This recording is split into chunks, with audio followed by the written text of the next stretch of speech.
ang mga pangyayari. September 30. Isang minuto bago mag-alas 10 ng gabi.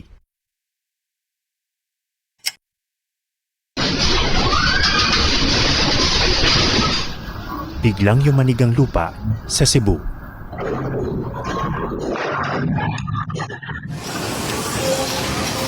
Sa isang iglap, nabasag ang katahimikan ng gabi at libo-libong buhay ang nawasak.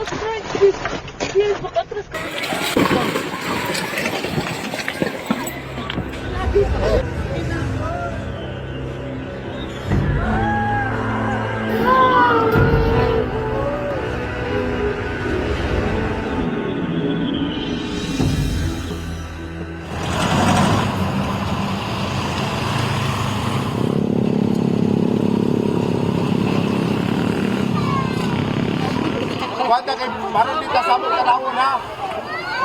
Salamat ma'am.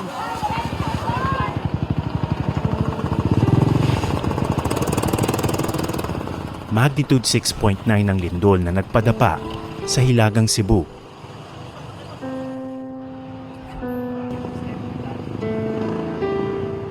Isa sa pinakamalubhang apektado ang Bugos City.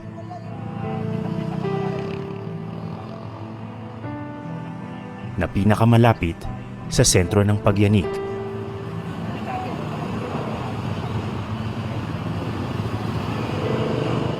Wasak ang maraming gusali. Punit ang mga kalsada. Ang mga residente balot pa rin ng takot at pangamba. So dito sa bayan ng Bugo, lahat ng mga barangay, 29 barangays ay affected nung paglindol. At sa pinaka-poblasyon, makikita natin yung extent ng damage.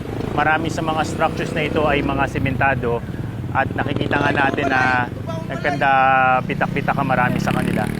So bukod sa walang kuryente, hindi pa talaga makabalik ng bahay yung mga kababayan natin dito dahil sa delikado. Baka magkaroon pa ng aftershocks.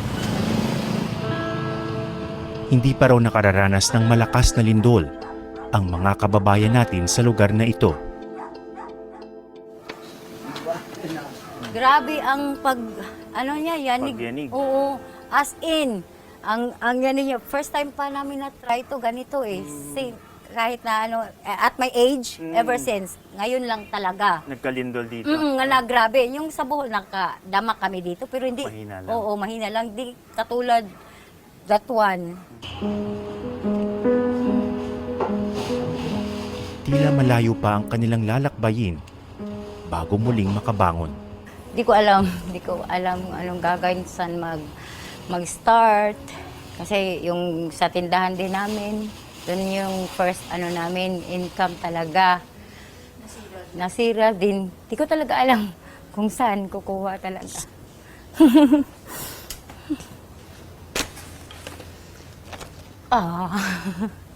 Alos wala. Tapos ang hirap-hirap pa ngayon.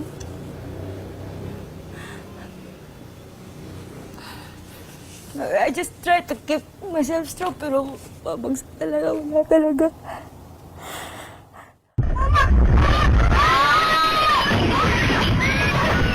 Gabi tumama ang lindol.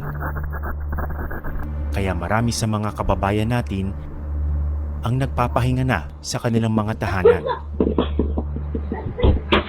Sa isang kisap mata, bumaliktad ang kanilang daigdig. Sa gitna ng takot at gulo, isang nakapanlulumong eksena ang sumambulat. Matapos ang lindol, dali-daling umuwi galing trabaho ang isang ama.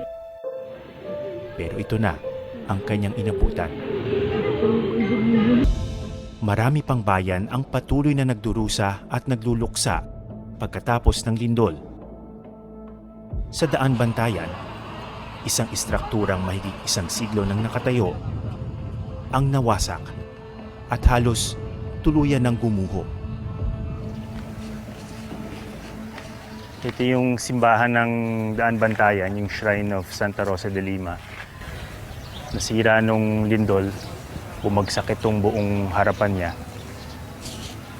So 167 years old na itong simbahan na ito. Dati na rin nasira nung bagyong Yolanda, natuklap daw yung bubong.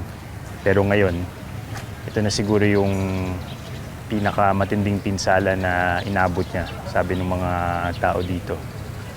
So malaking challenge ito kung paano siyang i-restore dahil sa malaking bahagi siya ng buhay ng komunidad.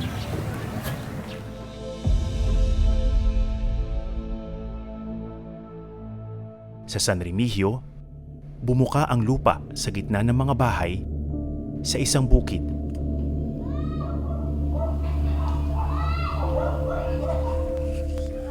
Po ba yung lumubog?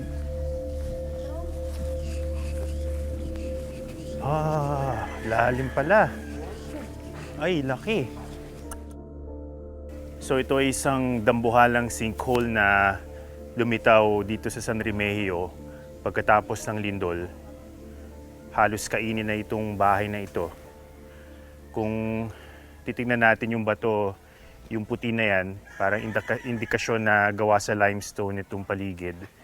Kaya posibleng mahina na yung bato dahil sa ulan o sa groundwater. At dahil sa pag-uga, tuluyan na itong lumubog. Mula dito sa kinatatayuan ko, hindi ko na makita yung pinakailalim niya pero talagang malalim. Saan man tumingin, daang-daang pamilya ang sumisilong sa mga trapal.